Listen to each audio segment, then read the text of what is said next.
Good morning, everyone. First of all, big thank you. We have an absolutely fantastic lineup of panelists talking about a very pertinent issue, and we, of course, sense of it at different levels. We are trying to make sense of it at a personal level, but there are other larger issues like, financial, job security, mental health issues, physical issues. Then we are trying to do this at a social level and lastly at a national level. And in all of this,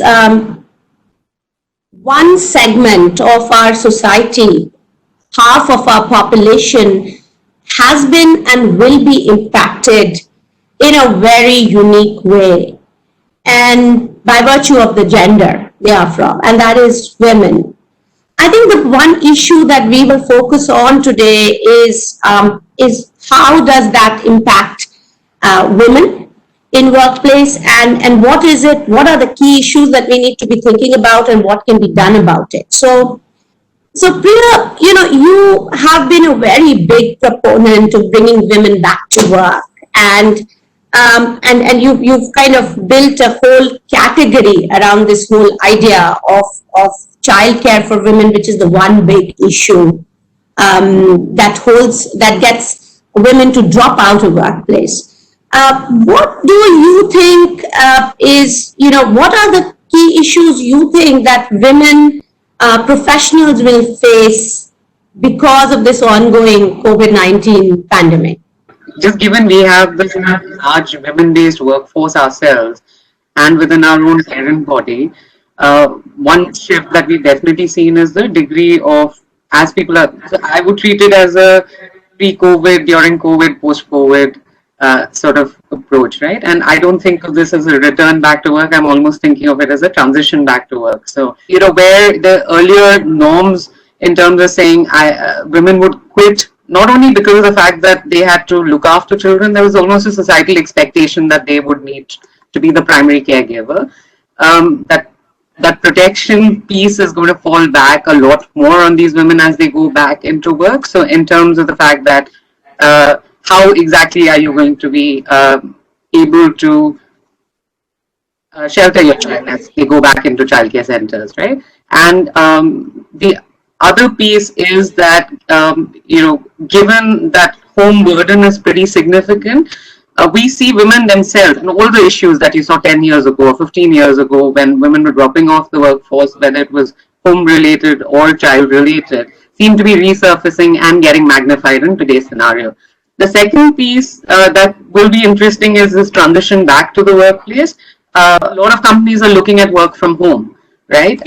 And they will continue to do so. If there is another wave of the pandemic that takes place, there will be different approaches that are taken. So this, while it's seen as flexibility of work from home versus work from the office, that is going to add it, and there's going to be an added layer of saying how do people cope under the circumstances that they technically have two workplaces. One from home, which is maybe 2 or 3 days in a week, and then they're going into office for specific meetings, and how do they solve for the care conundrum in those situations.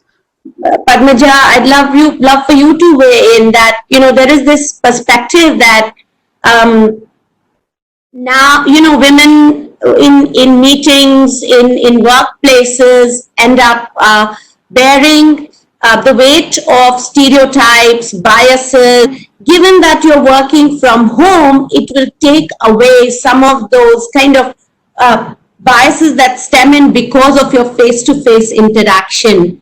How do you think work from home will impact women? Is there a positive side? Is there a negative side to it? Great question, Pooja. I think like so many other things in life, I think there are both sides to the coin. And while there have been challenges with 100% working remote, I think there has also been acceptance that a lot of things that we felt earlier could not get accomplished in this model were possible, right? there is a lot of concern globally as well that the biggest impact of a crisis like this would be on women, minorities. And that is true because in many cases it could depend on access to infrastructure, whether broadband is there, whether the conditions such that you're even comfortable in terms of sharing workspaces. That is true. At the same time, I see, as you said, Pooja, a lot of enhanced opportunity, right? And why do I say that? I think one is there is enough acceptance, as I said, among companies that irrespective of what happens, the whole workplace footprint is going to evolve. Right? So many large organizations spoken about, everybody is relooking their footprint, and we may not give up real estate completely, but we will have a hybrid model. Right? So there's acceptance that it works. What does that model mean? It means that the focus again is on the whole. It's you don't just walk down the hall and see what someone's doing, but it's really about the skills that somebody's doing in the job, the effectiveness, the outcomes, because you're working in a very different world. So I think it's a huge opportunity. And some of the impediments actually are no longer as relevant, like commute time, needing to be, back at a certain time. Provide that model, that flexibility of the model, which doesn't expect that, because you're at home, you're just available all the time. But to provide that flexibility to say structure your day, that applies to everybody, both genders. Structure your day in a manner that makes sense for you, is effective for your for the business and outcomes. But that being said, I see it as a big opportunity. And I think it's important for us to keep that because we need it more than ever now. Teams which are diverse are much more effective in these times. Mitali, I'd like you to weigh in on this. So one impediment is childcare, and the second, work from home environment. This water cooler conversations, which play such a huge role in the career progression. That is being changed in some form. So, how would you kind of see that, whether as an opportunity or an impediment? To answer the first part of your question to us, I think water coolers have been taken over by WhatsApp groups. So people find their way around, making more quarterly. I don't think that going to change in an instant. I also think it's an organizational decision. I just wanted to nuance some of our conversation though in terms of this work from home thing and just put a couple of data points up for discussion for you. The first point I want to make is that I think we also have to make that large difference between work from home versus unemployment. You made the point about the CMI data. That's just brush top of it. It's 26% as an overall number. It is much still depending on states, depending on gender, depending on age. In Jharkhand, for example, the unemployment rate is 47%. 47%. That's a stunning figure. So I also understand what the impact of COVID has been for gender in terms of whether people are even given the option of working from home or whether they have been told we don't need your services. The second part is that I think a large swath of the layoffs actually come from the services sector. So we're talking about travel, tourism, we're also talking about sectors like media, very largely represented by women. There is so I think that is the bigger risk and fear of post-COVID, not so much what happens to the work from home dynamics. And the third point I'd like to put up for discussion, just to tie in with Priya's point, is the fact that globally as well, 70% of our working force is from the informal economy. They have no representation, they have no work from home options, they have not been put on furlough, they haven't been given in many cases, even some kind of drip income to go by. And I think for many middle and upper income households, these sort of decisions have been taken saying, now that the woman is working from home, can we cut down, say, the domestic staff that comes in? Can we cut down on things like daycare facilities? So there is a trickle down effect of COVID. And I think that, one layer of it, of course, is what happens in terms of work from home, but there is so much else that's happening, and this is impacting gender. There are other industries like that which are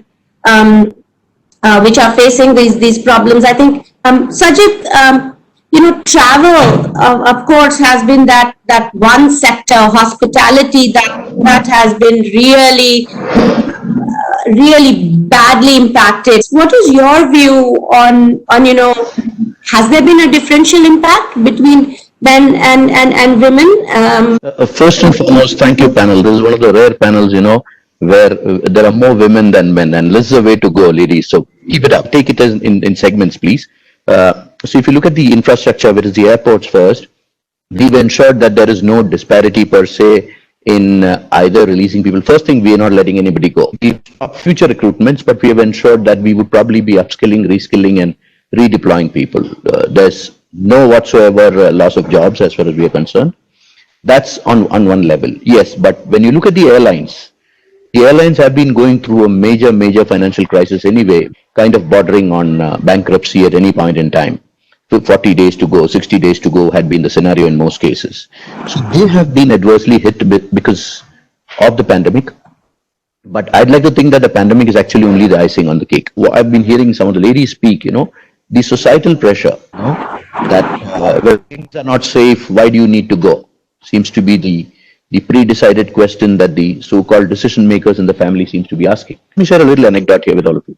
We'd actually opened a counseling 2-hour session for our employees, because we realized that some of them were going through the stress and not knowing the uncertainties, etc., etc.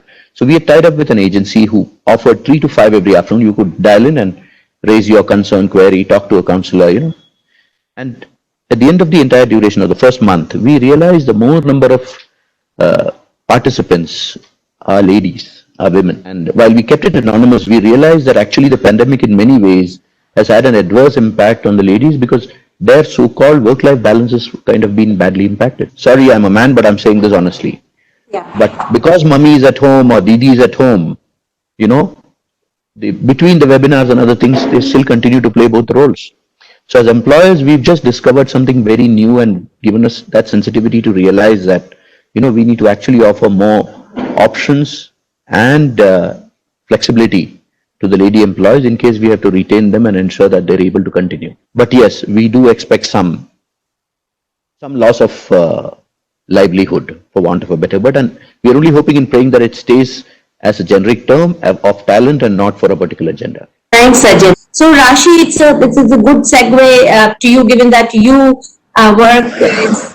What have been your experiences in the last 2.5 months of this lockdown and this pandemic around how women, the differences between how men are dealing with this versus women, and is there a cause for concern based on gender anywhere?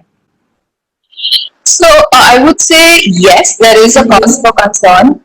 Like Sajid also said, that anytime you open up a mental health service, women are the ones who are the primary users. So there is internationally acknowledged the fact that mental health services are used more by women, especially something like counseling and other softer ways of dealing with mental health rather than just medication.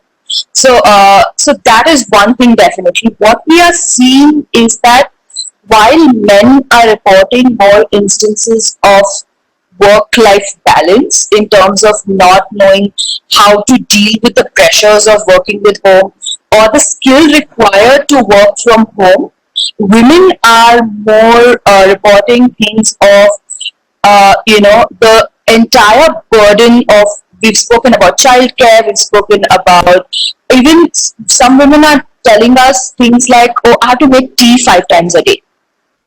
And that is coming in between meetings. But also a lot of women are talking about living in abusive relationships, where violence is going up. Parents anyway were against them going for work, or now when the men went out to work was giving them a respite. Now there is no respite because now they're stuck at home in that violent situation. So I think while men are really seeing the impact of the pandemic, women are seeing much more societal effects of people being at home.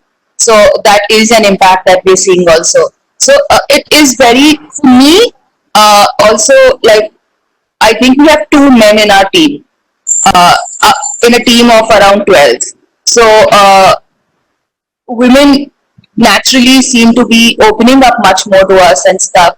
And we always had a work from home option. But what we are missing seems to be the more feminine qualities of community. The community part of it, the escaping home part of it, the escaping of traditions that were, women could finally be themselves at the workplace. And that's something that's missing for a lot of women. So I would say working from home has impacted women much more than it has impacted men. Right, right, absolutely. Neha, you run jobs for her and focus specifically on placements for women and bringing women back to work again through different kinds of models.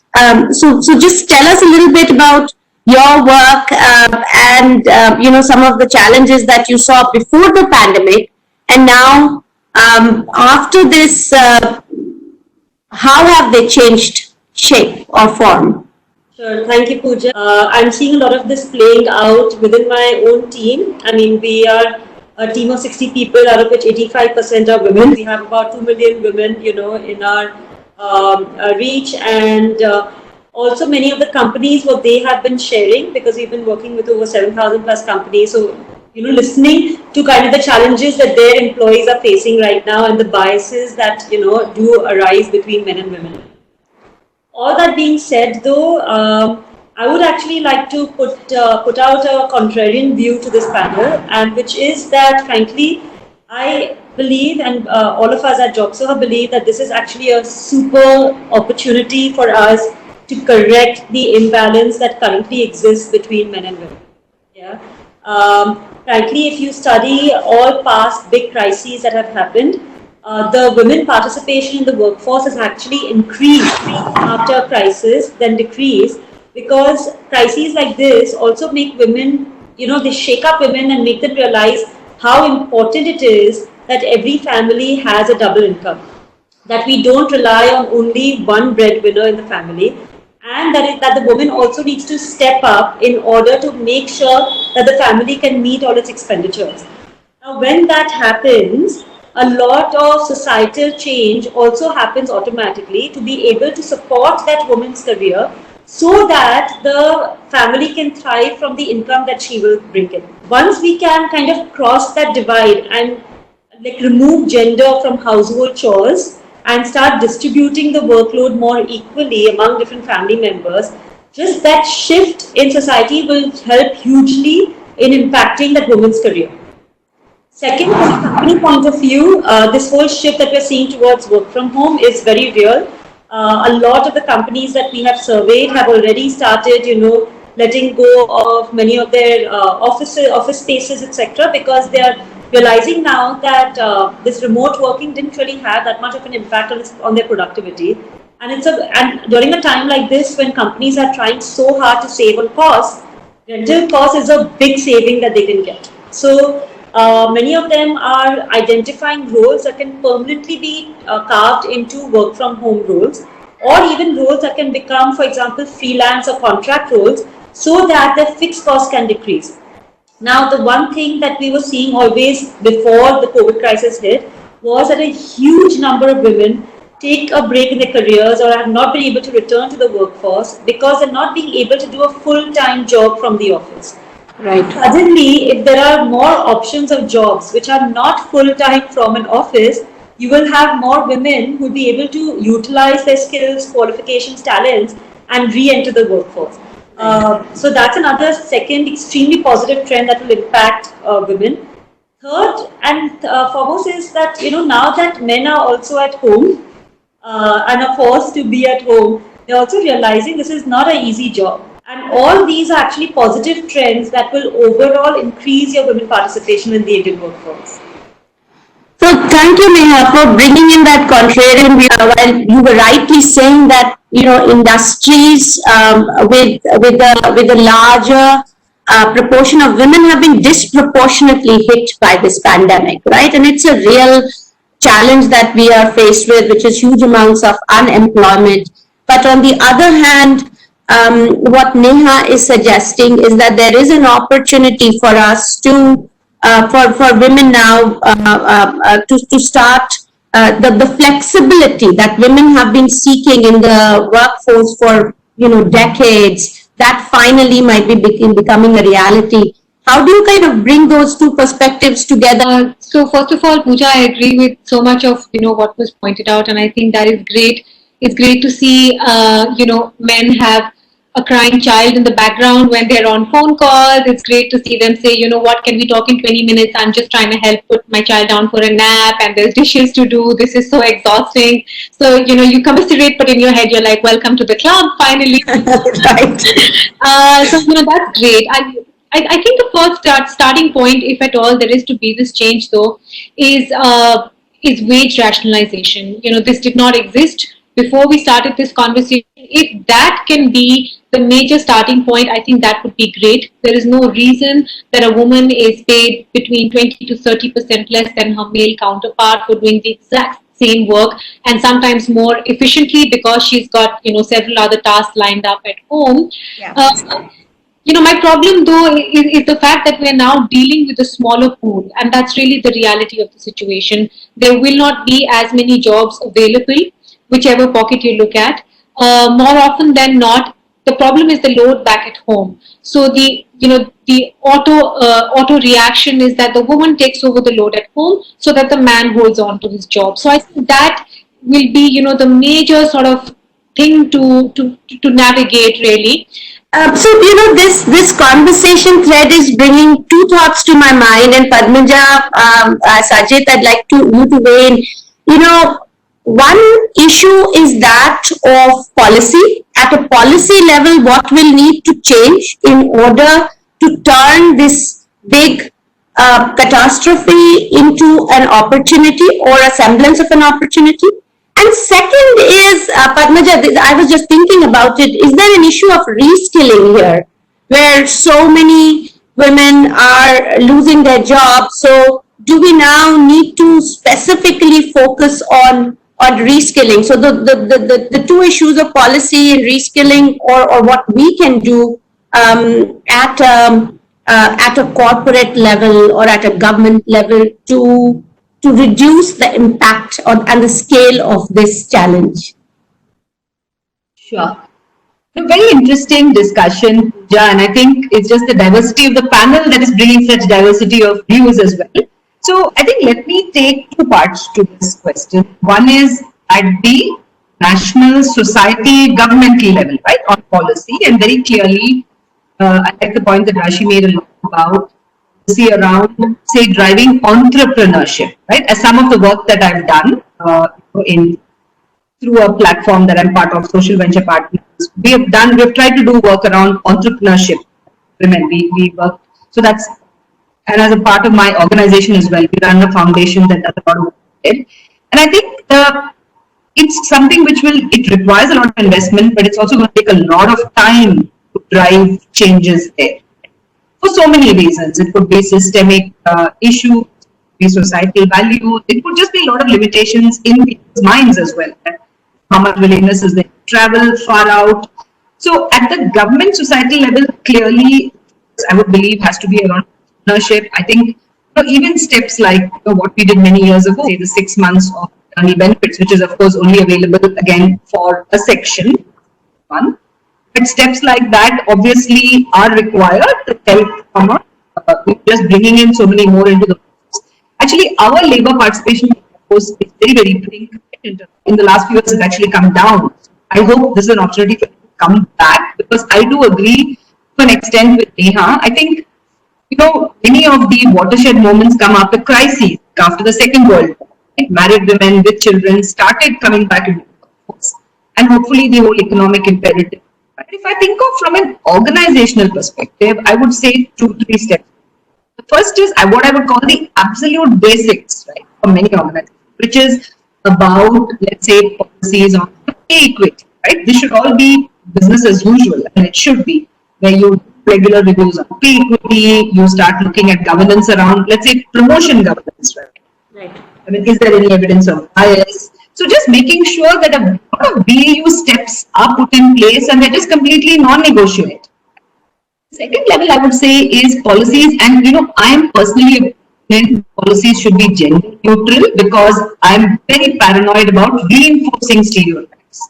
So if I have a parental leave, I would much rather call it out, and I would not want to perpetuate a stereotype that look, I will have leave for mothers, and so I personally, I would believe that we should have gender neutral but very supportive, policies, which then mean that you give enough flexibility for people to lead private. It could be, 3-day working, 4-day working. It could be a flexible hour working from anywhere, right? So I think that's the second set of policies I would call out. I think third, I believe, through years of, I suppose, just being older than many of you, and just seeing, just having spent time on this in the workplace, in client organizations, I think a lot of focus also has to be on mentoring towards, at the end of the day, all of us are a product of so much of conditioning from the time we were young, right? I believe mentoring helps stretch, challenge some of the thinking is very important. And organizations have the resources to do it, and it's so important because change has to start. It has to start. I mean, there has to be a lot of support from the external environment. Completely agree with Mithali that, sometimes I feel blessed. Okay, I come from a privileged, there's so much of support to do what I do, and it's actually a position of privilege. So many people do. At the same time, I believe, and I have seen that it's important to invest in mentoring all the women in the workplace, all women as well, to challenge some of these men. It does make sense. Right. Three sets of policies. Being non-negotiable as an organization cannot tolerate lack of pay, lack of opportunity. Second is more policies which are around support, empathy, and my own bias is always to make them gender neutral, because otherwise I'm always paranoid that I would not be reiterating stereotypes. And third is, I think it's so important to get everyone to decide for themselves what's important. Just like we have different generations of employees, we have, millennials, Gen X, Gen Y, their needs are different. I think acknowledging the fact that the needs of women are slightly different. And, while I appreciate the fact that, a gender should not exist post being inducted into an organization, the reality is that my, duties at home towards society, whether it's an aging father-in-law, whether it's my young children, school going, etc., does fall on me, right? So from that perspective, I think calling it out and saying that the needs of women are different and they are valued as a part of the workforce is really critical. But creating specific policies to support that is very, very important. I also want to call out through the fact that mentoring, role modeling.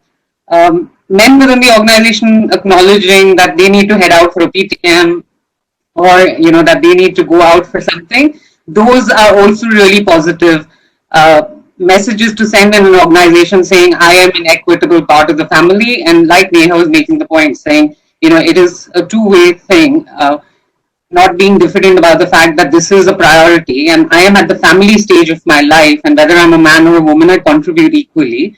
I think both those, understanding that family is a unique stage for both genders and that the needs for women are slightly different is the only sort of additional point I would. How are you seeing other companies kind of incorporate these change in policies in the way they deal with their workforce? I really see a huge tidal shift happening. And I never meant to say that it will happen this year or it will happen this quarter. It will take a whole generation for that shift to happen. But the shift has begun. Yeah, and it is up to each one of us to ensure that we move that towards the positive direction when it comes to more women in the workplace. And it's up to each one of us to actually change that narrative. We are also seeing a lot of now SME startups and Indian companies also moving in that direction, but change is slow, steady, but sure. I think there's great opportunity. I think the bigger, sort of plug-in over there generally is what we do with finance and how we help women access that money. We have to make loans smaller. We have to make them easier. We have to also make the rules of the game in terms of returning that money easier for them. And the one most important point, actually, I think, which we didn't get to, talk about is this: we have to make so much accessible to these women via their phones. That I think, second to a bank account, has been one of the greatest liberators for women, and that's how we need to sort of structure things. We could use this as an opportunity to promote women entrepreneurship and finally make capital. If capital we can make available, they can go to the next level of scale with some of these businesses. So great. Well, thank you very much. It was just fantastic hearing all the different kinds of views. I think we can all agree that this is a massive shift. There are multiple issues at hand. There is the big issue is that of unemployment. We are seeing massive unemployment for women just by virtue of the fact that they've been employed in industries which have been disproportionately hit. So we need to be cognizant of that and see how we can, we can address that at a policy level, at a reskilling level, at a personal level by supporting individual women, entrepreneurs, workers, women in the community. And then second part is, there are just many trends at work right now, which is mental health is one. And I think there is just no doubt in our minds that women have been affected by it. So just at an individual level, we need to be cognizant of that.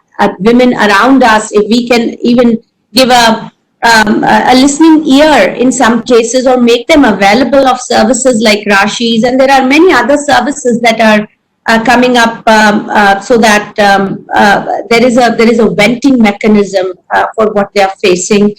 The third is the big cultural shift that we are talking about, which is work from home becoming a reality, and how does that balance out the gender roles, just because by virtue of exposure to what it means to balance and juggle multiple balls in the air, which men are getting to see, and how we at individual levels, we at decision-making levels in our organizations can continue to drive that shift in a positive direction.